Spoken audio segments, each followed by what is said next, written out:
Hello everyone, কেমন আছো সবাই? সকলকে শুভ শারদীয়ার অনেক অনেক শুভেচ্ছা। আজ ছিল মায়ের ভাসান। মায়ের মন খারাপের পালা, আর এই বিষণ্ণ মুখ দেখে যেন নিজের মনটাও অনেক খারাপ হয়ে যাচ্ছিল। মন খারাপ থাকলেও মাকে আনন্দের সাথেই বিদায় জানানো হয়।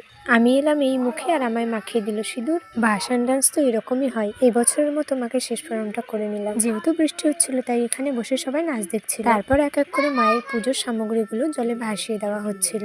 তারপরে কন্যা বিদায়ের কনকাঞ্জলির সেরে সবাই দেখো ষষ্ঠাঙ্গে প্রণাম সারছিল। তারপরেই মাকে তুলে নিয়ে এখানে 3 পাক ঘুরিয়ে ঘাটে নিয়ে যাওয়া হবে। এই এতদিনের যত্নের পর মাকে এইভাবে ভাসিয়ে দিতে সবারই খারাপ লাগে, তবে মেয়েকে বাপের বাড়ি থেকে শ্বশুর বাড়িতে তো পাঠাতেই হবে। এই পুজোকে ঘিরে কত প্ল্যান, কত আনন্দ উৎসবের একটা পালা আসে। পুজো এলো না গেল, মন খারাপ করে দিয়ে মা চলে যান আমাদেরকে ছেড়ে।